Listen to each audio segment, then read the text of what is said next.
अरे शीना, देखो कितनी फनी टोपी है और इसमें ये नीचे चुड़ैल का मुखौटा भी बना है। हाँ हाँ, बड़ा मजा आएगा इसे लगा के किसी को डराने में। विवेक अपनी पत्नी शीना को एक टोपी की तरफ इशारा कर दिखाते हुए कहा। वह शीना का हाथ पकड़कर मुखौटे वाली दुकान पर ले गया। नहीं विवेक, मुझे इन सब से डर लगता है, कितनी डरावनी है ये, चलो यहाँ से। नहीं विवेक, मान जाओ ना। विवेक शीना के सर पर वो टोपी लगा रहा होता है। विवेक हंसता हुआ बोला, बिल्कुल चुड़ैल लग रही हो। तुम घर चलो, बताती हूँ तुम्हें मैं कितनी बड़ी चुड़ैल हूँ। शीना ने झूठ मूठ का गुस्सा दिखाते हुए कहा। उस चुड़ैल वाली टोपी को पैक कराकर विवेक और शीना डिनर कर बाजार से अपने घर वापस चल दिए। शीना बचपन से ही बहुत डरपोक थी। शीना जितना इन सब से डरती थी, विवेक को ये सब चीजें उतना ही पसंद थी। वैसे 6 महीने के वैवाहिक जीवन में विवेक ने पूरा ध्यान रखा कि कुछ भी ऐसा ना करे जिससे शीना को डर लगे, पर न जाने उस चुड़ैल वाली टोपी में क्या बात थी कि विवेक खुद को उस टोपी को खरीदने से ना रोक पाया। रात को लगभग 3 बजे अचानक शीना को ऐसा आभास हुआ जैसे उसे कोई आवाज लगा रहा है। Sheena, Sheena.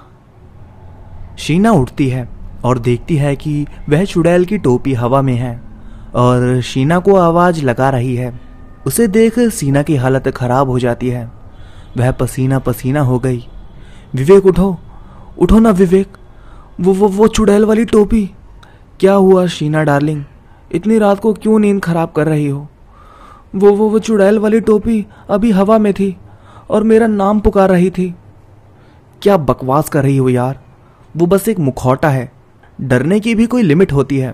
It's just a thing for fun and nothing else. Don't be afraid too much. सो जाओ अब। शीना डरी सहमी लेट जाती है।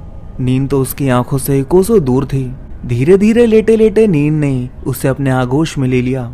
अगले दिन शीना पूरे दिन सही रही, लेकिन रात को फिर से उसे वैसा ही आभास हुआ जैसा पहली रात को हुआ था।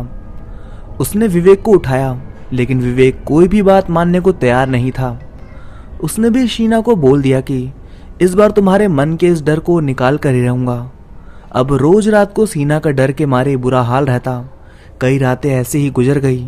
एक दिन रात को विवेक को ऑफिस की एक पार्टी में जाना था। वह शीना को फोन करके बोल देता है कि उसे आने में देर हो जाएगी और वह सो जाए। उसके पास घर की चाबी है और वह लॉक खोलकर आ जाएगा। शीना अपने डर को भूलकर सोने की कोशिश करती है। अभी उसे सोए हुए थोड़ी देर हुई थी कि वह चुड़ैल की टोपी फिर से हवा में तैरते हुए नजर आती है। उसकी हालत खराब हो जाती है। आज तो विवेक भी नहीं था जिसे वह अपना डर भगाने के लिए उठा सके।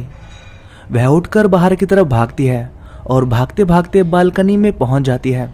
अंधेरे में वह चुड़ैल की टोपी वाला मुखौटा भी उसके पीछे पीछे बालकनी में आ गया। उस मुखौटे से बचने की आपाधापी में शीना बालकनी से नीचे गिर जाती है। जोर से आवाज सुनकर अपार्टमेंट का गार्ड भागकर आता है। शीना को गिरा देख वह तुरंत ही शोर मचाता है। शीना में कुछ सांसें बाकी थी। वो चुड़ैल की टोपी। वह यह बोलकर अपनी आखिरी सांस लेती है। गार्ड तुरंत ही विवेक को फोन करता है। विवेक भागा भागा आता है। तब तक इंस्पेक्टर विक्रम अपनी टीम के साथ पहुंच चुके थे। इंस्पेक्टर विक्रम लाश का पंचनामा कर पोस्टमार्टम के लिए भेज देते हैं। पुलिस विवेक से पूछताछ करती है तो वह बता देता है कि वह तो ऑफिस की पार्टी में गया हुआ था। उसे तो पार्टी में ही शीना के गिरने की खबर पहुंची। पुलिस उससे चुड़ैल की टोपी के बारे में पूछती है। विवेक रोते रोते उन्हें टोपी को खरीदने और शीना के डरने की पूरी बात बता देता है। उसे क्या पता था कि शीना इतना डर जाएगी कि डर से कूदकर आत्महत्या कर लेगी। इंस्पेक्टर विक्रम फ्लैट की तलाशी लेते हैं और वह मुखौटा अपने कब्जे में ले लेते हैं और अन्य जरूरी कार्रवाई कर थाने के लिए निकल पड़ते हैं। अब थाने में हवलदार चौबे साहब, ये डिप्रेशन में आकर आत्महत्या का मामला है। इंस्पेक्टर विक्रम बोले, नहीं, ये मामला जितना सीधा लग रहा है उतना है नहीं, कुछ तो गड़बड़ है। ये देखो। इंस्पेक्टर विक्रम हवलदार चौबे को कुछ दिखाते हैं। वह देखकर हवलदार चौबे भी चौंक जाता है। मामले की पूरी तहकीकात की जाती है। विक्रम के कलीग से भी पूछताछ की जाती है। सब यही बयान देते हैं कि उस दिन विक्रम सीधा ऑफिस से ही हमारे साथ पार्टी में आ गया था। विक्रम के ससुराल वाले भी विक्रम पर किसी तरह का शक जाहिर नहीं करते, लेकिन इंस्पेक्टर विक्रम के पास कुछ ऐसा सबूत था जिसकी वजह से वह यह मानने को तैयार नहीं थे कि ये एक हादसा था या सीना ने आत्महत्या की है। उन्हें पूरा यकीन था कि सीना की हत्या हुई है। इंस्पेक्टर विक्रम विवेक पर पूरी नजर रखते हैं। वह अपार्टमेंट के बाहर लगे सीसीटीवी फुटेज से भी विवेक की हर हरकत पर नजर रखते हैं। आखिर उन्हें कुछ ऐसा दिख ही जाता है कि इस मामले की गुत्थी सुलझती नजर आती है। विवेक फुटेज में अपार्टमेंट की ही एक युवती के साथ नजर आता है। इंस्पेक्टर विक्रम एक बार फिर विवेक के अपार्टमेंट पर जाते हैं। पुलिस विवेक को गिरफ्तार कर थाने ले जाती है। वहां जब विवेक की तबीयत से पिटाई की जाती है तो वह सब सच सच बता देता है। आज फिर इंस्पेक्टर विक्रम विवेक और सीना के अपार्टमेंट में जाते हैं, लेकिन अब की बार वह विवेक के नहीं किसी और के फ्लैट पर जाते हैं। एक युवती दरवाजा खोलती है। पुलिस को देख थोड़ा घबरा कर पूछती है, यस सर, बताइए मैं आपकी क्या मदद कर सकती हूँ। इंस्पेक्टर विक्रम बोले, हमें सीना की डेड के मामले में एक चुड़ैल की तलाश थी, उसी के सिलसिले में आपसे पूछताछ करनी थी। आपका शुभ नाम? जी नर्मदा। लेकिन इसमें मैं आपकी क्या मदद कर सकती हूँ? मैं तो सीना को जानती भी नहीं थी। सीना को तो नहीं, पर विवेक को तो अच्छे से जानती है ना मिस चुड़ैल। ये क्या बकवास कर रहे हैं आप? बकवास हम कर रहे हैं या आप? वो तो पुलिस स्टेशन पहुंचकर ही पता चलेगा। विवेक ने सब कुछ बता दिया है। हमारे पास आपके नाम का अरेस्ट वारंट है। चलिए मिस चुड़ैल। महिला पुलिस अधिकारी ने हथकड़ी लगा नर्मदा को गिरफ्तार कर लिया। पुलिस स्टेशन पहुंचकर विवेक को सामने लॉकअप में देख नर्मदा भी टूट गई और पुलिस को सब सच बताने को तैयार हो गई।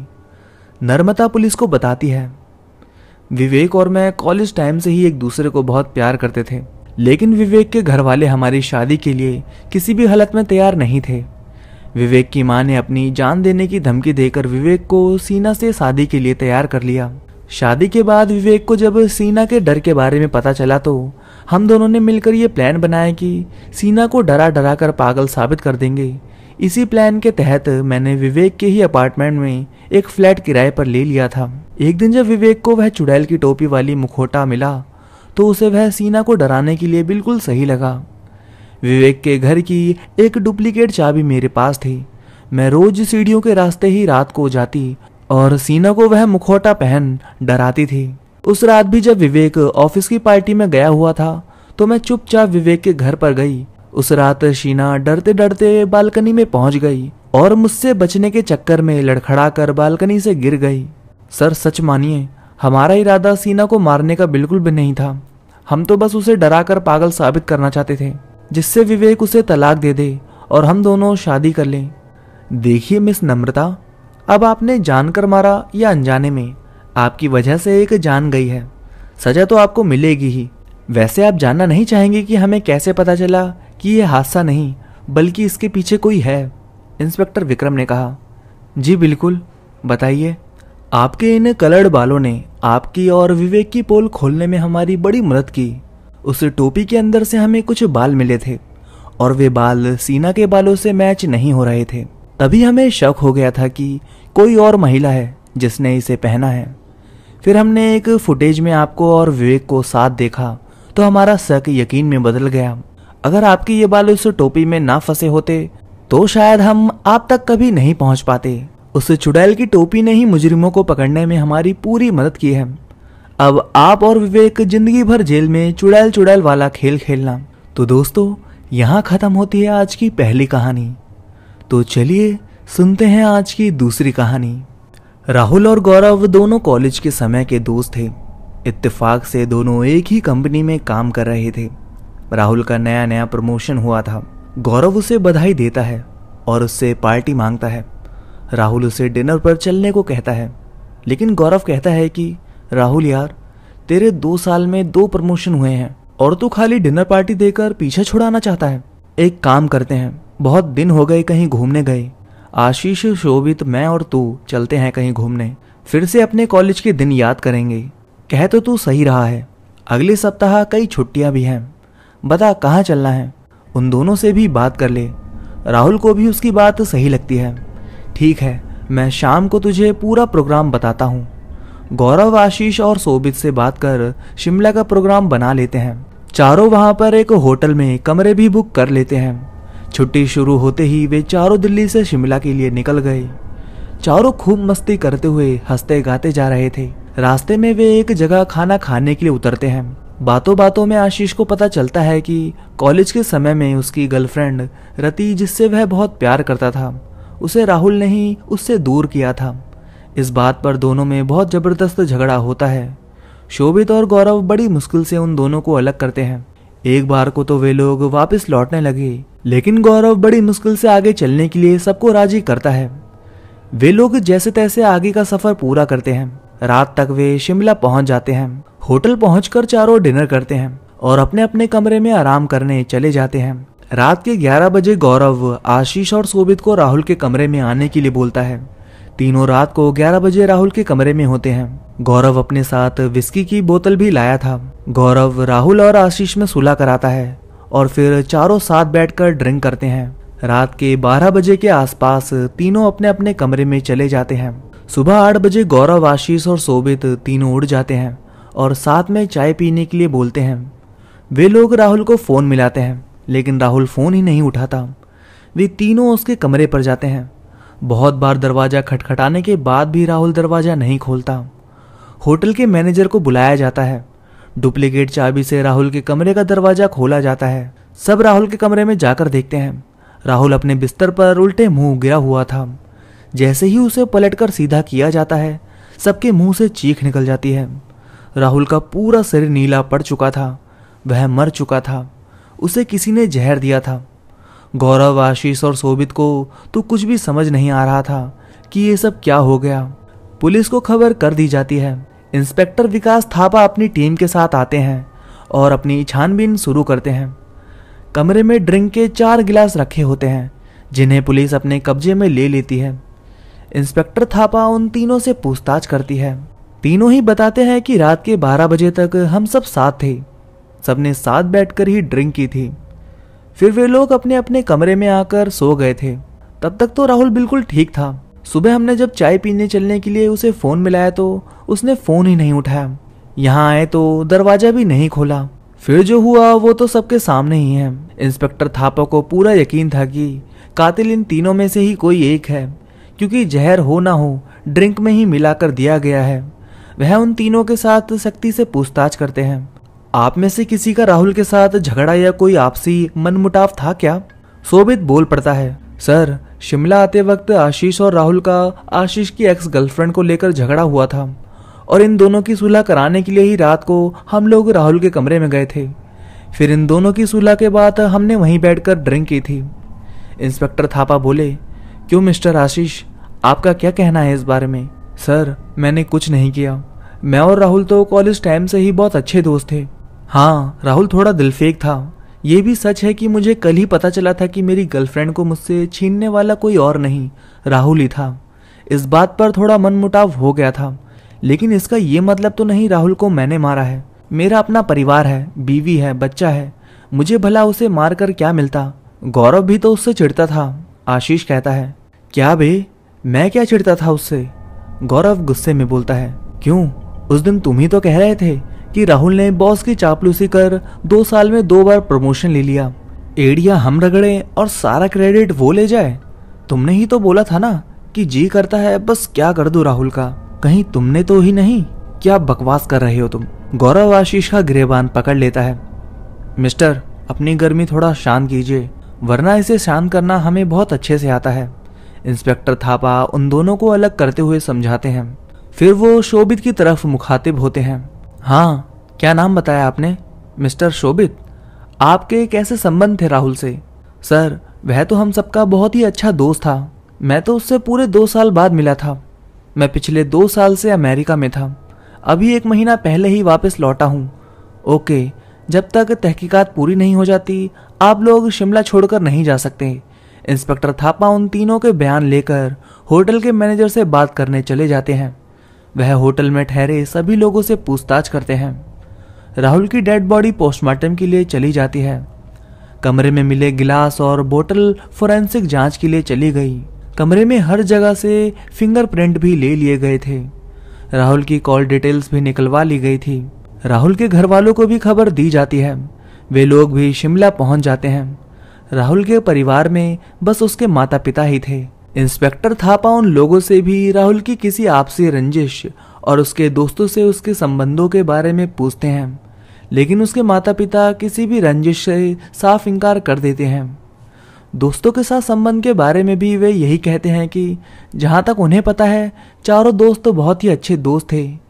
अभी तक की जांच में तीनों में से किसी के भी खिलाफ कोई ठोस सबूत नहीं मिला था। राहुल की डेड बॉडी पोस्टमार्टम के बाद उसके परिवार को सौंप दी जाती है। पोस्टमार्टम रिपोर्ट भी आ जाती है। इस बात की पुष्टि हो जाती है कि राहुल की मौत जहर की वजह से ही हुई थी। फॉरेंसिक रिपोर्ट भी आ गई थी। बोतल पर पाए गए फिंगरप्रिंट उन चारों के ही थे। उन गिलासों पर एक गिलास पर राहुल के, एक पर शोभित के और एक पर आशीष के फिंगरप्रिंट थे, लेकिन जिस गिलास में जहर मिलाया गया था उस पर गौरव और राहुल के फिंगरप्रिंट थे। मतलब साफ था कि गौरव ने ही गिलास में जहर मिलाया था और फिर उसने ही गिलास राहुल को दिया था। पुलिस गौरव को गिरफ्तार कर लेती है। गौरव से हर तरह से इकबाल जुर्म की कोशिश की जाती है। हर तरीका अपनाया जाता है, लेकिन वह हर बार यही कहता है कि उसने कुछ नहीं किया। पता नहीं क्यों इंस्पेक्टर थापा का भी मन बार बार यही कह रहा था कि इस केस में कुछ तो लोचा है। वह फिर से उस होटल के कमरे में किसी सबूत की आश में जाते हैं। वह एक एक चीज को बड़े ध्यान से देखते हैं और आखिरकार कमरे के कारपेट में उन्हें कुछ ऐसा नजर आता है जो इस केस में एक नया मोड़ ले आता है। इंस्पेक्टर थापा होटल के रजिस्टर से एक फोन नंबर और एक एड्रेस ले लेते हैं। अगले ही दिन वह अपनी टीम के साथ सादे कपड़ों में दिल्ली के लिए निकल पड़ते हैं। अपनी मंजिल पर पहुंचकर इंस्पेक्टर थापा डोरबेल बजाते हैं। एक 25-26 साल की लड़की दरवाजा खोलती है। यस कहिए, किससे मिलना है? मैडम ये कान का झुमका आपका है क्या? अरे हाँ, ये आपको कहाँ से मिला? वहीं से जहाँ आपने इसे गिराया होगा। Thank you mister. Miss Kajal, thank you तो आप लॉकअप में जाकर कहिएगा। मिस्टर राहुल के कत्ल में आपको गिरफ्तार किया जाता है। ये क्या कह रहे हैं आप? कौन मिस्टर राहुल? आपको जो कुछ भी कहना सुनना है थाने में पहुंचकर कहिएगा। इंस्पेक्टर थापा के साथ आई महिला पुलिसकर्मी काजल को हथकड़ी लगाकर अपने साथ ले जाती है। अब थाने में इंस्पेक्टर थापा उसे सब सच बताने को बोलते हैं, लेकिन वह किसी भी कीमत पर राहुल से अपना कोई संबंध होने से इनकार करती है। तब इंस्पेक्टर थापा उसके सामने राहुल की कॉल डिटेल रख देते हैं, जिससे साबित हो जाता है कि वह राहुल को जानती थी। वह अपना गुनाह कबूल कर लेती है। हाँ, मैंने ही मारा है राहुल को। मैंने ही उसकी ड्रिंक में जहर मिलाया था। इंस्पेक्टर थापा बोलते हैं, मैडम शुरू से बताइए, आप और राहुल एक दूसरे को कैसे जानते थे? 3 साल पहले मैं और राहुल बेंगलोर में मिले थे। वहाँ राहुल और मैं एक ही कंपनी में काम करते थे। राहुल बड़ा आशिक मिजाज था। बातों ही बातों में दिल जीत लेने में वह मास्टर था। धीरे धीरे मैं भी उसके प्यार की गिरफ्त में आ गई। उसने मुझ पर पूरी तरह से काबू कर लिया था। मैं उसे अपना तन मन सब कुछ सौंप चुकी थी, जिसका नतीजा ये हुआ कि मैं गर्भवती हो गई। मैंने राहुल को शादी के लिए बोला, लेकिन उसने मना कर दिया और जबरदस्ती मेरा अबॉर्शन करा दिया। यह कहकर काजल रोने लगी।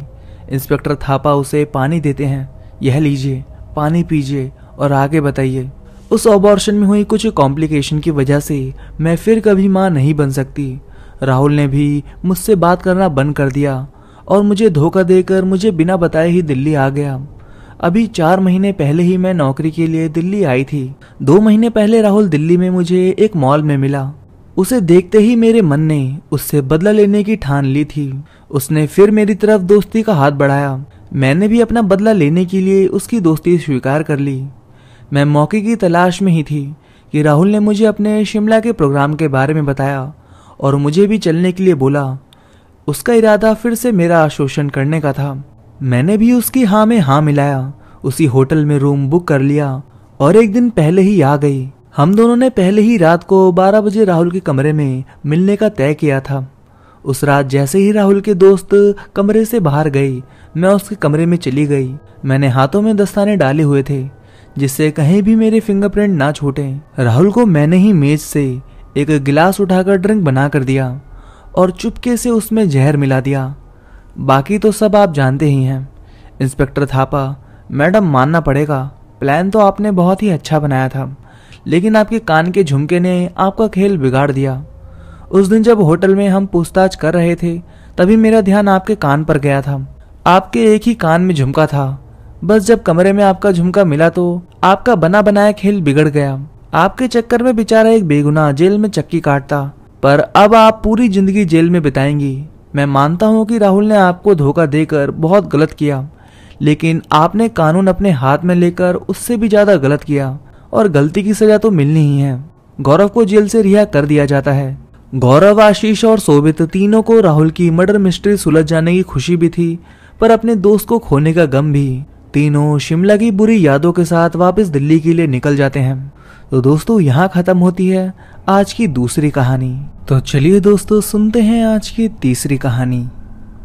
ये बात उन दिनों की है जब मेरी उम्र लगभग 12 वर्ष रही होगी। गर्मी की छुट्टी में मैं अपने भाई अमन के साथ नानी के घर गई थी। नानी का घर गांव एरिया में था, जिसके एक तरफ पहाड़ और दूसरी तरफ जंगल था।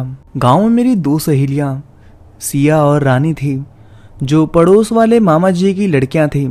हम तीनों ही बचपन से बहुत अच्छी सहेलियां थीं और हमारी शैतानियों के किस्से पूरे गांव में मशहूर थे। उन दिनों पेड़ों पर आम गुथे हुए थे।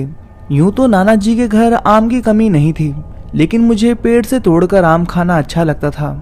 इसलिए मैंने सिया और रानी से सुबह 4 बजे जंगल की तरफ जाकर आम तोड़ने का प्लान बनाया, क्योंकि दिन के वक्त सब अपने पेड़ों को ताकते रहते थे और रात में उस तरफ कोई नहीं जाता था।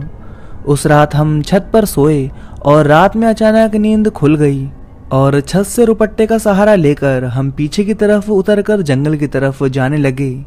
हमने जल्दबाजी में समय भी नहीं देखा।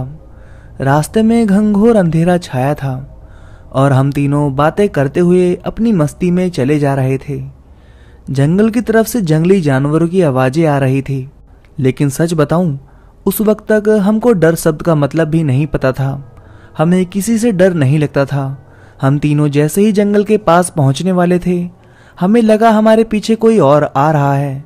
अब हमें हल्का सा डर लगने लगा, क्योंकि अगर कोई जान पहचान का होगा तो कल नाना जी से डांट पड़ेगी, क्योंकि रात के टाइम जंगल की तरफ जाना मना है। और अगर कोई जानवर हुआ तो।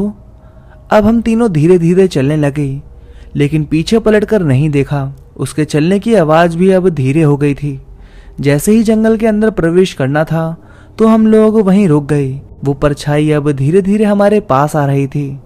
हम तीनों ने एक दूसरे का हाथ मजबूती से पकड़ रखा था। जब वो परछाई हमारे पास आई तो मैं उसे देखकर जोर से चिल्ला पड़ी, अमन तुम? अमन हंसते हुए बोला, हाँ दीदी मैं हूं। मैंने उसे डांटते हुए कहा, तुमने तो हमें डरा ही दिया, और तुम यहाँ क्यों आए हो? अमन अब हमारे पास आकर खड़ा हो गया और बोला, मुझे भी आपके साथ चलना है, इसलिए मैं आज सोया ही नहीं था। अगर उस वक्त आपसे साथ चलने के लिए कहता तो आप डांट देती, इसलिए पीछे से आ गया। इस वक्त अमन की उम्र करीब 10 वर्ष होगी, लेकिन हमारी तरह उसे भी डर नहीं लगता था। तभी रानी बोली, ठीक है अच्छा, अब चलो, नहीं तो सुबह हो जाएगी। हम चारों अब जंगल के अंदर प्रवेश कर गए। अंदर भयंकर अंधेरा था और आसपास हवा की साई साई आवाज सुनाई दे रही थी। जंगल के बाहर तो चांदनी रात होने की वजह से काफी रोशनी थी, लेकिन यहाँ ऐसा लगता था कि जैसे रोशनी प्रवेश ही नहीं कर पाती हो। हम चारों ने एक दूसरे का हाथ पकड़ रखा था और घानू नाना के बगीचे की तरफ जा रहे थे, क्योंकि सबके पेड़ों में उनके ही आम के फल सबसे मीठे और बड़े होते थे और इस वक्त उनका पूरा बगीचा मीठे आम से लदा था। उनका बगीचा जंगल में काफी अंदर था। हम धीरे धीरे आगे बढ़ रहे थे। जानवरों की आवाजें अब तेज हो चुकी थी और हमारे शरीर से पसीना निकल रहा था। जंगल में हमारे अलावा कोई और दूर दूर तक नहीं था, लेकिन घानू नाना के बगीचे के पास से हल्की रोशनी नजर आ रही थी। हम अब बुरी तरह डरे हुए थे कि इतनी रात में कौन हो सकता है। हम बगीचे के करीब पहुंचकर बाहर से ही उस तरफ देखने लगे जहां रोशनी दिखाई दे रही थी, और हमने वहां जो देखा उसे देखकर हमारे रोंगटे खड़े हो गए। बगीचे के बीचों बीच आग जल रही थी और बहुत से भूत प्रेत उसके चारों तरफ नाच रहे थे। उनके चेहरे आधे जले हुए थे। वहीं पास में एक आदमी की लाश पड़ी थी और कुछ उसका खून पी रहे थे। सबके चेहरे इतने भयंकर थे कि किसी की भी हालत खराब हो जाए। किसी के भी हाथ नहीं थे, सीधे सर के बाद पैर ना था। कोई कमर से चल रहा था, उसके पैर नहीं थे। उनके शरीर में कीड़े रेंग रहे थे। हमारी हालत बुरी तरह खराब हो चुकी थी। अमन तो ये देखकर बुरी तरह डर गया और उसकी चीख निकल गई। अमन की चीख सुनकर उन भूतों ने हमें देख लिया और वो अब एक साथ हमारी तरफ बढ़ने लगे। हम सब ने एक दूसरे का हाथ पकड़ा और बुरी तरह भागे और तब तक भागते रहे जब तक कि जंगल किनारे बने मंदिर के पास नहीं पहुंच गए। मंदिर पहुंचने के बाद जब हमने वहां लगी घड़ी में नजर डाली तो वो रात के 1 बजा रही थी। हम बुरी तरह कांप रहे थे। हमें डर था कि अगर घर वालों को इस बात का पता चलेगा तो बहुत डांट पड़ेगी, इसलिए हम चुपचाप अपने घरों में जाकर सो गए और हमने एक दूसरे से किसी को भी ना बताने का वादा किया। अगले दिन सुबह जब मेरी नींद खुली तो अमन को बहुत जोर का बुखार था। रानी और सिया भी कंबल ओढ़े कांप रही थी। बस मुझे ही कुछ नहीं हुआ था। शायद ये मेरे गले में पड़े उस ताबीज का कमाल था। उस दिन से हमने फिर कभी जंगल ना जाने की कसम खाई और छुट्टियां खत्म होने के पहले ही शहर आ गई। अपने लालच और शैतानी की वजह से उस दिन हम लोग बुरा फंसे थे, इसलिए उसके बाद हमने दोबारा कभी कोई शैतानी नहीं की। कुछ सालों के बाद घानू नाना के बगीचे के आम में कीड़े पड़ने लगे और ना जाने उनके खेतों में कितनी हड्डियां मिलती।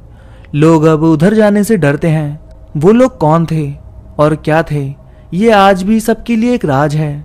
वो रहस्यमय जंगल मुझे हमेशा याद रहेगा और जब भी मैं उस घटना को सोचती हूँ तो मेरे रोंगटे खड़े हो जाते हैं। तो दोस्तों, यहाँ खत्म होती है आज की तीसरी कहानी। तो दोस्तों, आपको कहानियाँ कैसी लगी ये तीनों कमेंट करके जरूर बताइएगा। हेलो दोस्तों, स्वागत है आपका हॉरर स्टोरीज बाय सागर यूट्यूब चैनल पर। मेरा नाम है सागर। आज मैं फिर से हाजिर हूँ एक और नई हॉरर स्टोरीज के साथ। दोस्तों, आप में से काफ़ी लोग मेरी कहानियाँ तो सुन लेते हैं पर वीडियो को लाइक नहीं करते और ना ही चैनल को सब्सक्राइब करते हैं। जैसे कि आप सब देख सकते हैं मेरी वीडियोस पर व्यूज़ तो आ जाते हैं पर चैनल पर सब्सक्राइबर्स नहीं बढ़ रहे। तो प्लीज़ दोस्तों, जो इस कहानी को सुन रहा है पहले प्लीज़ चैनल को सब्सक्राइब कर दो। नीचे दिए गए रेड कलर के सब्सक्राइब के बटन को दबाकर अभी के अभी चैनल को सब्सक्राइब कर लो। तो बिना समय बर्बाद किए सीधा कहानी पर चलते हैं। तो हेडफोन्स लगाइए और इस कहानी को अपनी आंखों के सामने इमेजिन करके सुनिएगा। ये कहानी एक ऐसे गांव की है जहां की सभी औरतों के दांत आकार में बहुत बड़े, टेढ़े मेढ़े और नुकीले हैं। देखने में तो ये किसी चुड़ैल या शैतान का रूप लगती हैं। अगर कमजोर दिल का कोई इंसान इन्हें अचानक से देख ले तो उसे तुरंत दिल का दौरा पड़ जाए। पर पहले ये औरतें ऐसी नहीं थी। कहते हैं कि इस गांव पर किसी चुड़ैल का साया है और उसी ने गांव की औरतों को ये श्राप दिया है। कोई नहीं जानता कि ये चुड़ैल कहाँ से आई है। तो आइए विस्तार से इस कहानी को सुनते हैं। इसी रहस्यमय गांव में सिमरन नाम की एक लड़की रहती है। उसके दांत भी आकार में वैसे ही हैं, जिसकी वजह से कहीं भी उसका रिश्ता तय नहीं हो पा रहा है। लोग उसके दांत देखकर ही डर जाते हैं और रिश्ता तोड़कर चले जाते हैं। अब तक ऐसे अनगिनत रिश्ते टूट चुके हैं, जिसकी वजह से सिमरन अब बहुत उदास रहने लगती है। उसकी ये उदासी उसकी बूढ़ी दादी से देखी नहीं जाती है, जिनका नाम राधा है। गांव में सभी लोग उन्हें राधा माँ बुलाते हैं। वो उसे अपने पास बुलाती हैं और कहती हैं कि मुझे पता है कि तुम अपने लिए आए रिश्ते टूटने की वजह से बहुत दुखी हो, पर बेटी ऐसे हार नहीं मानते, सब ठीक हो जाएगा। इस पर सिमरन रोते हुए कहती है कि कुछ ठीक नहीं होगा दादी, जब तक मेरे ये दांत ऐसे रहेंगे तब तक कुछ ठीक नहीं होगा। और दादी, मैंने गांव के लोगों से सुना है कि अगर आधी रात को जंगल में स्थित नारियल के पेड़ के नीचे अपने मुंह में गुड़ डालकर सो जाए तो वो चुड़ैल पेड़ से उतर कर आती है और तुम्हारे मुंह का गुड़ निकाल कर खा जाती है और तुम्हारा चेहरा ठीक कर देती है। पर उसके ऐसा करने तक लड़की को ऐसे सोना है जैसे कि वो मर चुकी हो, और अगर ऐसा नहीं हुआ तो वो चुड़ैल उसे मार देती है। क्या ये सब सच है दादी? हाँ बेटा, सुना तो मैंने भी है। 2 साल पहले रमा गई थी उस जंगल में, पर आज तक नहीं लौटी और ना ही उसका कुछ पता चला। सब यही कहते हैं कि शायद चुड़ैल ने उसे मार डाला। पर तुम सब ये क्यों पूछ रही हो बेटी? दादी, मैं भी ये करना चाहती हूँ। मैं अब और इस चेहरे के साथ नहीं रह सकती। यह सुनते ही दादी के होश उड़ गए और वो सिमरन पर चिल्लाते हुए बोली कि क्या तुम पागल हो गई हो? तुमने सुना नहीं मैंने अभी क्या बताया? उसके बावजूद भी तुमने ऐसा सोच कैसे लिया? पर सिमरन भी जिद पर अड़ गई और कहने लगी कि वो अब और इस तरह नहीं जिएगी। वो अपना चेहरा ठीक करके रहेगी, चाहे उसके लिए जो करना पड़े वो करेगी। और आखिर में दादी को उसकी जिद के आगे झुकना पड़ता है और वो भारी मन से सिमरन को जंगल भेजने के लिए तैयार हो जाती है। सिमरन आधी रात को हाथ में लालटेन लिए जंगल की तरफ चल पड़ती है। वैसे तो सिमरन बचपन से ही बहुत बहादुर है, पर आज पता नहीं क्यों उसे डर लग रहा है। वो चुपचाप जंगल में आगे बढ़ती जाती है। पूरे जंगल में शांति छाई है, जिसकी वजह से सिमरन के पैर पड़ने से सूखी पत्तियों के चरमाने की आवाज दूर दूर तक गूंज रही है। बीच बीच में जंगल में भेड़ियों के रोने की आवाज गूंज उठती, जिसे सुन सिमरन पसीना पसीना हो जाती है, पर फिर भी हिम्मत करके आगे बढ़ती रहती है और उस जंगल में स्थित नारियल के पेड़ के पास पहुंच जाती है और सर उठा के देखती है तो आसपास लंबे लंबे नारियल के पेड़ ही हैं और दूर दूर तक किसी जानवर के भी कोई नामो निशान नहीं है। ये सब देखकर तो एक बार को सिमरन भी डर जाती है, पर फिर खुद को हिम्मत देते हुए कहती है कि नहीं, अब वो यहाँ से वापस नहीं जाएगी, चाहे जो हो जाए। आज वो अपना चेहरा ठीक करके ही घर वापस जाएगी। सिमरन अपने मुंह में गुड़ डालकर वहीं नारियल के पेड़ के नीचे सो जाती है। उसे वहां लेटे हुए आधे घंटे से ऊपर हो जाता है, पर अभी तक चुड़ैल का कहीं कोई पता नहीं होता। वो लेटते लेटते सोचती है कि कहीं वो सब बातें कोई मनगढ़ंत कहानियां तो नहीं। फिर भी वो वहीं आंखें बंद करके लेटी रहती है। तभी थोड़ी देर बाद उसे चुड़ैल के हंसने की आवाज आने लगती है और वो पेड़ से नीचे की तरफ आने लगती है। ये सब जानकर सिमरन के हाथ पांव फूलने लगते हैं। वो जानती है कि उसकी एक छोटी सी गलती उसकी जान ले सकती है, पर फिर भी वो हिम्मत करके वहीं लेटी रहती है। थोड़ी देर के बाद उसे अपने ऊपर चुड़ैल की गर्म सांसें महसूस होती हैं, पर वो इस तरह से लेटी हुई थी कि मानो अब वो जीवित ही ना हो, या यूं कह लो कि चुड़ैल के डर की वजह से बेहोश हो गई हो। चुड़ैल उसके ऊपर बैठ के उसके मुंह का गुड़ निकाल के खाने लगती है और जोर जोर से हंसने लगती है। थोड़ी देर के बाद जब सिमरन को होश आता है तो उसका मुंह ठीक हो चुका था। वो खुश होती है कि तभी थोड़ी देर के बाद वो खुद चुड़ैल बन जाती है। रात के 2 बज रहे हैं। सोहन अपने घर पर सोया हुआ है कि तभी कोई जोर जोर से उनका दरवाजा पीटने लगता है। ये सब देखकर सोहन के पसीने छूट जाते हैं। वो घड़ी की तरफ देखता है, फिर दरवाजे की तरफ देखता है। दरवाजा अब भी लगातार पीटा जा रहा था। सोहन ने डरते हुए दरवाजा खोला और बाहर देखा तो उसके होश ही उड़ गए। बाहर उसकी बेटी रमा खड़ी थी, जिसे 2 साल पहले चुड़ैल ने मार डाला था। रमा कहती है, क्या हुआ बाबा, आप ऐसे क्या देख रहे हो मुझे?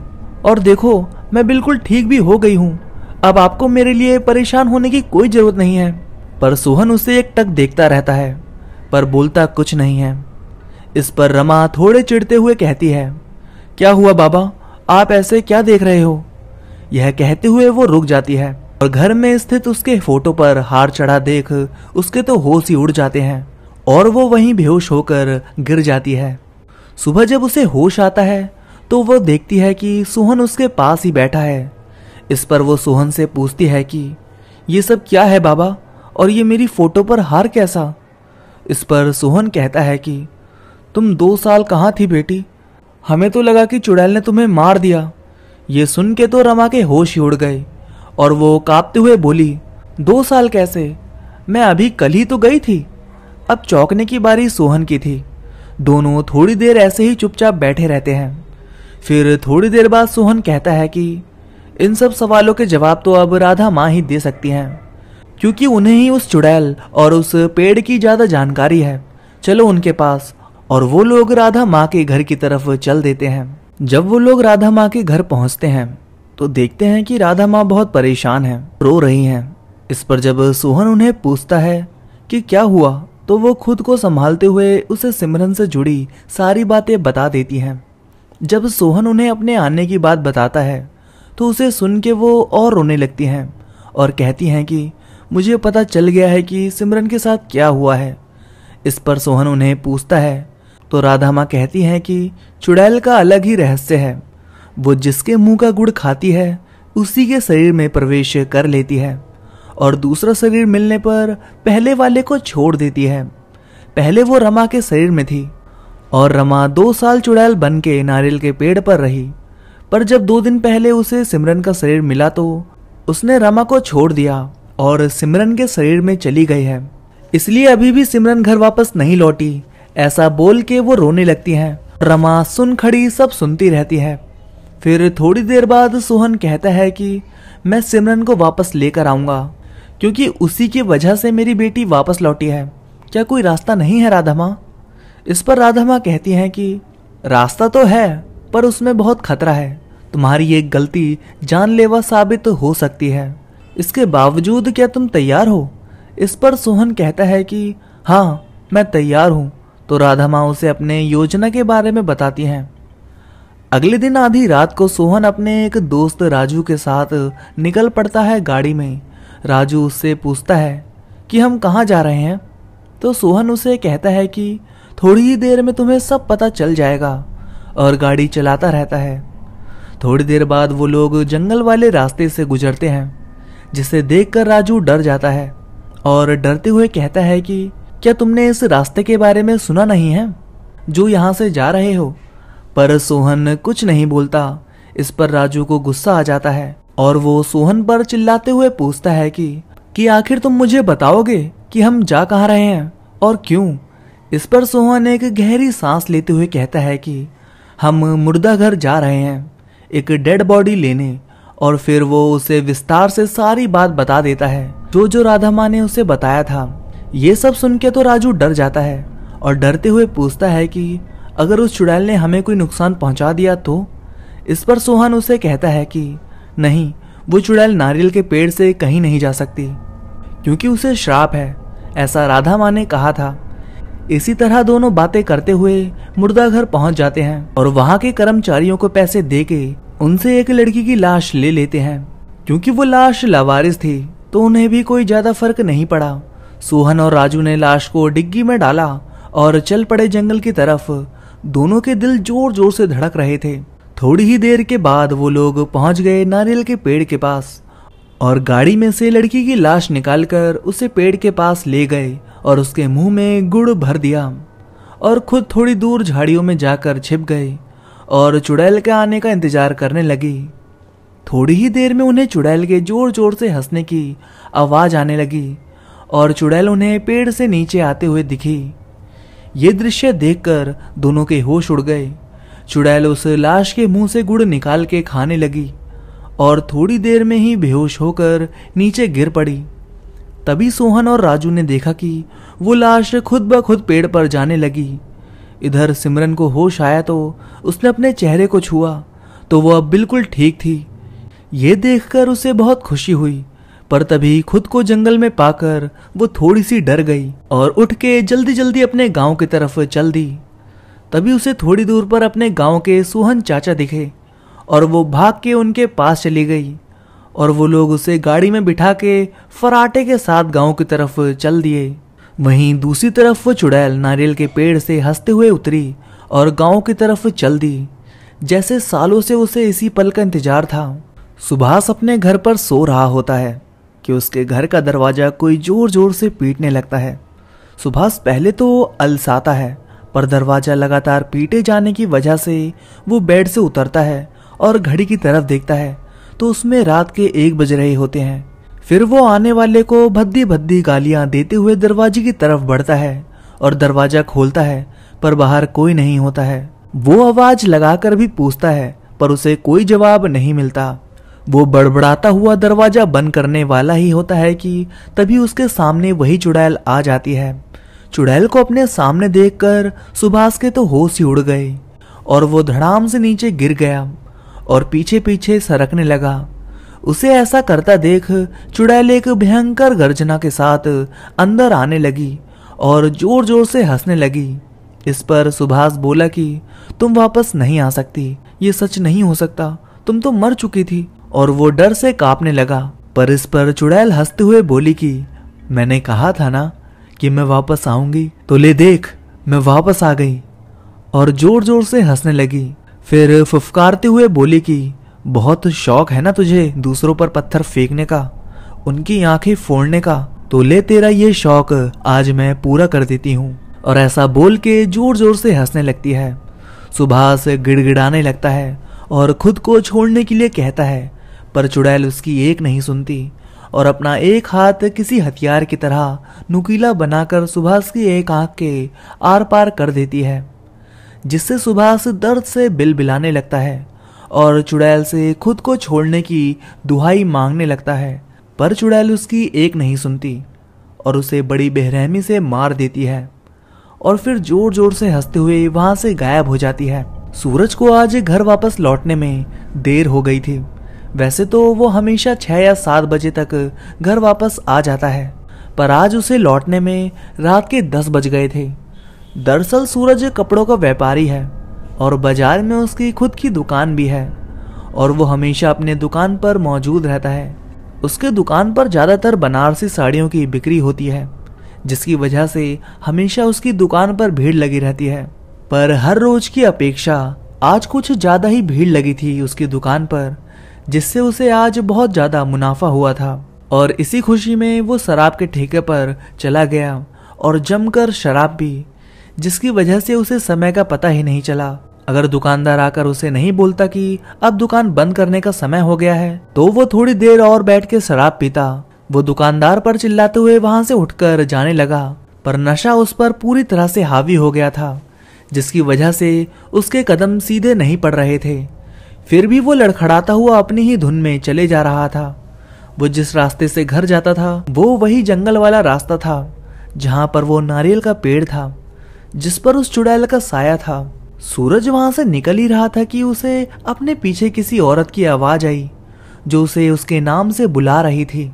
सूरज हमेशा से ही एक गंदी नीयत का इंसान था, जिसकी वजह से उसकी गंदी नजर हमेशा औरतों पर बनी रहती थी। और इतनी रात को अपने पीछे किसी औरत की आवाज सुन उसके मन में लड्डू फूटने लगे और वो खुशी से पीछे पलटा। पर जैसे ही वो पीछे पलटा, किसी ने भरपूर एक तमाचा उसके गाल पर मारा, जिससे वो तिलमिला के नीचे गिर पड़ा।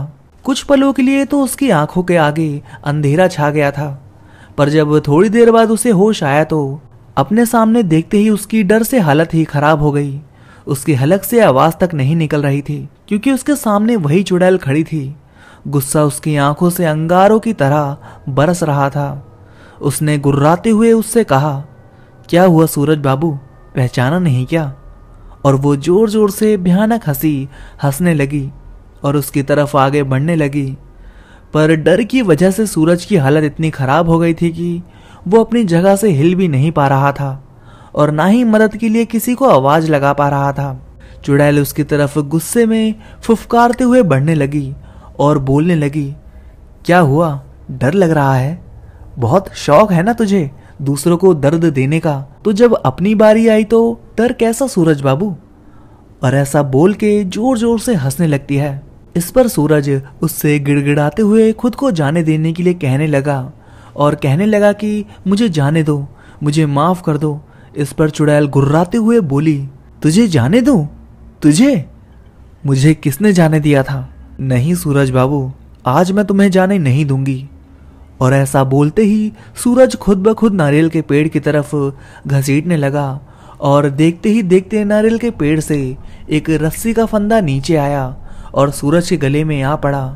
और सूरज उस फंदे से नारियल के पेड़ पर लटक गया और छटपटाने लगा और खुद को छोड़ने की भीख मांगने लगा। उसे ऐसा देखकर चुड़ैल जोर जोर से हंसने लगी और तभी वो रस्सी का फंदा छूटा और सूरज मुंह के बल जमीन पर आ गिरा। वहीं उसने अंतिम सांस ली। उसके बाद चुड़ैल वहां से गायब हो गई। जमींदार राणा का आज सुबह से ही किसी काम में मन नहीं लग रहा था। गांव में हुई दोनों मौतें और चुड़ैल के खौफ के कारण उनका मन बहुत विचलित था। जमींदार साहब का एक बेटा भी है जो विदेश जाकर अपनी पढ़ाई पूरी कर रहा है और इनकी पत्नी का 2 साल पहले ही स्वर्गवास हो गया था। उनका बेटा छुट्टियों में उनसे मिलने आता था और 2-3 दिन रुक के फिर वापस चला जाता था। जमींदार साहब के घर में नौकरों की कमी नहीं थी। उनके सारे काम नौकर ही करते थे। उनके बस एक हुक्म की जरूरत रहती थी, पर सारे नौकर शाम के 6 बजे तक अपने घर के लिए निकल जाते थे। और जब से ये चुड़ैल का खौफ गांव में फैला था, तब से तो कोई और नहीं रुकना चाहते थे। सभी शाम होते ही घर के लिए निकल जाते थे, बस यही बात जमींदार साहब को अच्छी नहीं लगती थी, क्योंकि शाम को अपने सारे काम उन्हें खुद ही करने पड़ते थे। इसी बात से उन्हें चिढ़ थी। वो चाहते थे कि उनके सारे नौकर रात के 9 या 10 बजे तक रुकें, पर कोई भी उनकी बात मानने को तैयार ही नहीं था। सब नौकरी छोड़ने के लिए तैयार थे, पर देर रात तक रुकने को तैयार नहीं थे, और आखिर में जमींदार साहब को ही उनके सामने झुकना पड़ा। यही सब सोचते सोचते रात के 11 बज गए थे। जमींदार साहब अपनी छत पर बैठे शराब पी रहे थे। तभी उन्हें अपने पीछे किसी की आहट सुनाई दी। उन्होंने पीछे पलट कर देखा तो वहां कोई नहीं था। फिर उन्होंने इसे अपने मन का वहम सोच के वापस से शराब पीने में लग गई। तभी उन्हें फिर से अपने पीछे किसी की आहट महसूस हुई। इस बार जमींदार साहब चौंक के अपनी जगह से खड़े हो गए और इधर उधर देखकर पूछने लगे, कौन है यहाँ? पर कहीं से कोई आवाज नहीं आई, तो उन्हें लगा कि शायद शराब के नशे की वजह से बार बार ये भ्रम हो रहा है। अब मुझे चल के सो जाना चाहिए। खुद से ऐसा बोलते हुए आगे बढ़े कि तभी उनके उठे कदम वहीं ठिठक गए, क्योंकि दरवाजे के सामने ही वो चुड़ैल खड़ी थी। उसे देखते ही जमींदार साहब का पूरा नशा 2 पल में ही काफूर हो गया और हकलाते हुए बोले, तुम? इस पर चुड़ैल जोर से हंसते हुए बोली, क्या बात है जमींदार साहब, आपकी याददाश्त तो बहुत अच्छी है। अब जब आप मुझे पहचान ही गए हैं तो आप ये भी जानते होंगे कि मैं यहाँ क्यों आई हूँ। और ऐसा बोल के जोर जोर से हंसने लगती है। इस पर जमींदार साहब कहते हैं कि देखो, मुझे जाने दो, जो हुआ वो अनजाने में हुआ। तुम 2 को तो पहले ही मार चुकी हो, अब मुझे जाने दो। इस पर चुड़ैल कहती है, ठीक है, और ऐसा बोल के वो दरवाजे के सामने से हट जाती है। जमींदार साहब धीरे धीरे उसके बगल से निकलते हुए सीढ़ियों पर पहुंच जाते हैं और भागने ही वाले होते हैं कि चुड़ैल पीछे से एक भरपूर लात उसकी पीठ पर मारती है, जिससे जमींदार साहब खुद को संभाल नहीं पाते और सीढ़ियों से सीधे नीचे जा गिरते हैं और वहीं उनके प्राण पखेरु उड़ जाते हैं। चुड़ैल उन्हें उनकी ही हवेली में मारकर वहां से गायब हो जाती है। राजेश अपने कमरे में बिस्तर पर लेटा हुआ था, पर नींद उसकी आंखों से कोसों दूर थी। वो लेटे लेटे ही अपनी पिछली जिंदगी को याद कर रहा था, जिसमें से उस मनहूस दिन की याद आते ही उसे बहुत अफसोस होता और यही कसक दिल में उठती कि काश मैं उस दिन कुछ कर पाता। तभी उसे अपने दरवाजे पर दस्तक सुनाई देती है। उसे लगता है कि शायद ये उसकी बेटी सिमरन होगी। जी हाँ, शुरू में मैंने जिस सिमरन की बात की थी वो इन्हीं की ही बेटी थी। उन्होंने जाके दरवाजा खोला पर बाहर कोई नहीं था, तो उन्हें लगा कि शायद हवा की वजह से ऐसा हुआ होगा। वह अभी दरवाजे पर खड़े होकर ये सब सोच ही रहे थे कि तभी उनके सामने वही चुड़ैल दरवाजे से उल्टी लटकी आ गई, जिसे देखकर राजेश की चीख निकल गई और वो अंदर कमरे में जा गिरे। इस पर चुड़ैल हंसते हुए अंदर आ गई और राजेश की तरफ बढ़ने लगी। ये देखकर राजेश जोर जोर से चीखने चिल्लाने लगा। अपने पापा के इतने जोर जोर से चिल्लाने पर सिमरन दौड़ के उनके कमरे में आ गई और वहां चुड़ैल को देखकर उसके होश ही उड़ गए। राजेश चिल्ला के कह रहा था कि मैं तो तुम्हें नहीं मारना चाहता था, फिर तुम मेरे पीछे क्यों पड़ी हो? ये सब सुन के सिमरन की चीख निकल गई, जिसे सुन चुड़ैल पीछे मुड़ी और सिमरन को गर्दन टेढ़ी करके देखने लगी। उसे ऐसा करता देख सिमरन डर से कांपने लगी और वहीं बेहोश होकर गिर पड़ी। चुड़ैल मुड़कर फिर राजेश की तरफ बढ़ने लगी। राजेश चिल्लाता रहा उसे छोड़ने के लिए, पर चुड़ैल ने उसकी एक न सुनी और किसी रबड़ की तरह उसकी गर्दन घुमा के तोड़ दी, जिससे राजेश वहीं मर गया। फिर चुड़ैल वहां से गायब हो गई। सुबह जब सिमरन की आंख खुली तो उसने खुद को अपनी दादी के कमरे में पाया। उसके पास ही उसकी दादी बैठी हुई थी, जिनकी आंखें नम थी, और उसके पास ही रमा और सोहन भी खड़े थे। दादी ने उसे रोते हुए बताया कि मैं जब तक तुम लोगों की चीख सुनकर वहां पहुंची तब तक बहुत देर हो चुकी थी। वो चुड़ैल तुम्हारे पिता को मार के वहां से गायब हो चुकी थी।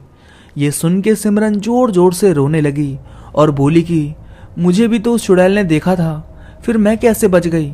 इस पर सोहन बोला कि शायद वो चुड़ैल औरतों को नहीं मारती। वो लोग अभी ये सब बातें कर ही रहे थे कि तब राजू दौड़ता हुआ राधा माँ के कमरे में आता है और कहता है कि मुझे सब पता चल गया है कि वो चुड़ैल कौन है और क्यों उसने सभी को मारा।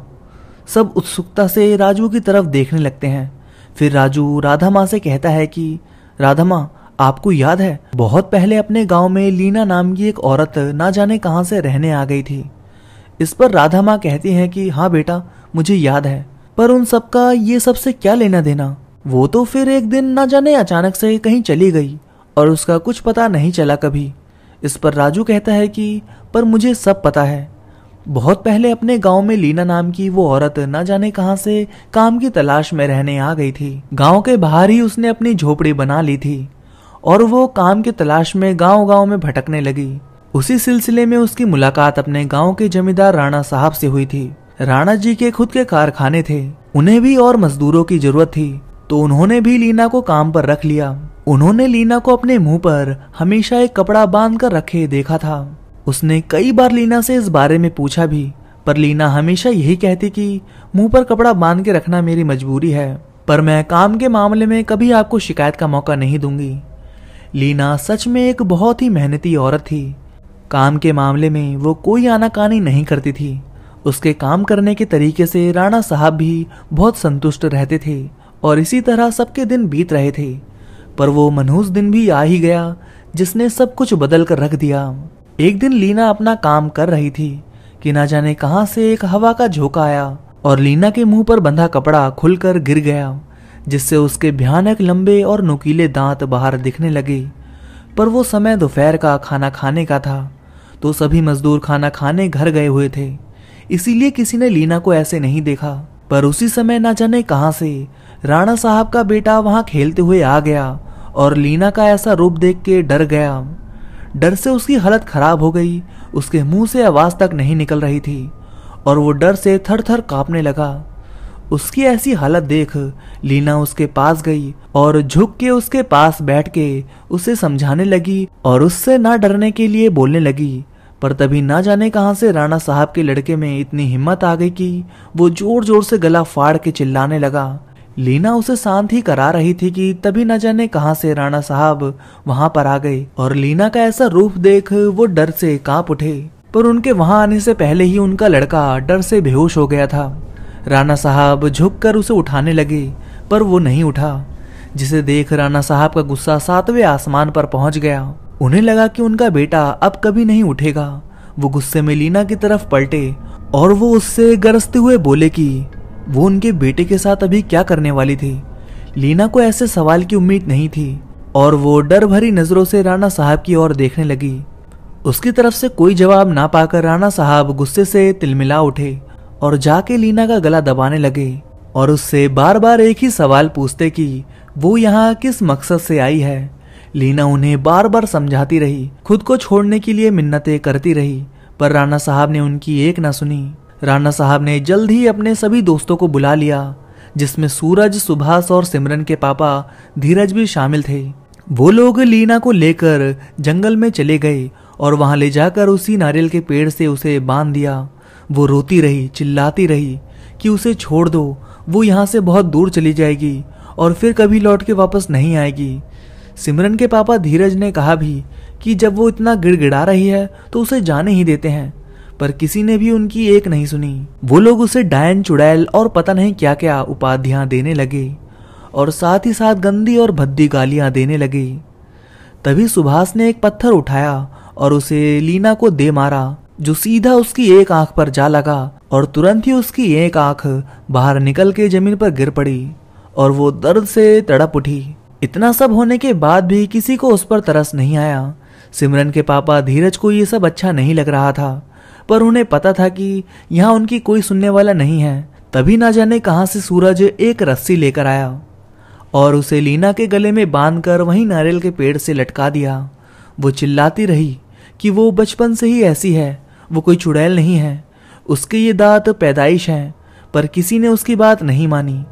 राणा साहब ने वो रस्सी सूरज के हाथों से छुड़वा दी, जिससे वो सीधा मुंह के बल नीचे आ गिरी और वहीं उसने आखिरी सांस ली। मरते हुए उसने इस गांव को ये श्राप दिया कि यहाँ की सारी औरतों के दांत उसी की तरह लंबे नुकीले हो जाएंगे। यहाँ पर जन्म लेने वाली सारी लड़कियां अब मेरी तरह ही रहेंगी और मैं तुम लोगों से अपना बदला लेने जरूर वापस आऊंगी। और इतना बोल के उसने दम तोड़ दिया। राणा साहब और सबने मिलकर वहां एक गड्ढा खोदा और लीना को वहीं दफना कर चले आए और गांव में ये अफवाह फैला दी कि वो खुद से काम छोड़कर कहीं चली गई। ये उसकी आत्मा है जिसने एक एक करके सभी से बदला लिया। इस पर सिमरन रोते हुए बोली कि मेरे पापा तो उसे नहीं मारना चाहते थे, फिर उसने मेरे पापा को क्यों मारा? इस पर सोहन उसके सर पर हाथ फेरता हुआ बोला कि भले ही तुम्हारे पापा ने उसे नहीं मारा, पर वो भी तो वहीं उन्हीं लोगों के साथ थे जिन्होंने उसे मारा। पर सिमरन जोर जोर से रोने लगी। रमा उसे संभालने लगी।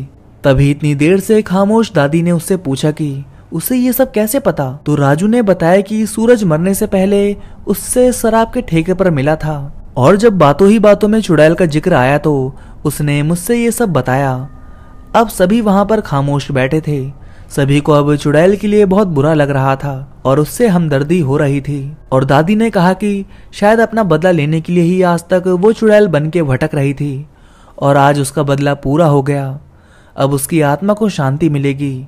और वहां मौजूद सभी ने उसकी आत्मा की शांति के लिए भगवान से दुआ मांगी। और इस तरह से इस कहानी का अंत होता है। कहते हैं कि इसके बाद वहां की सारी लड़कियां फिर से पहले की तरह हो गई और वहां फिर कभी किसी को कोई चुड़ैल नहीं दिखी। तो दोस्तों, कहानी यहाँ खत्म होती है। आपको कहानी कैसी लगी कमेंट करके जरूर बताइएगा। और अगर कहानी अच्छी लगी हो तो इस वीडियो को लाइक करिए और नीचे दिए गए रेड कलर के सब्सक्राइब के बटन को दबाकर जल्द से जल्द चैनल को सब्सक्राइब कर लीजिए। प्लीज दोस्तों, जल्द से जल्द मेरे चैनल पर 2000 सब्सक्राइबर पूरे करवाओ। उम्मीद है कि आप सब चैनल को सब्सक्राइब जरूर करेंगे। तो अब मैं आप सभी से मिलता हूँ नेक्स्ट वीडियो में एक और नई हॉरर कहानी के साथ। तो तब तक के लिए धन्यवाद दोस्तों।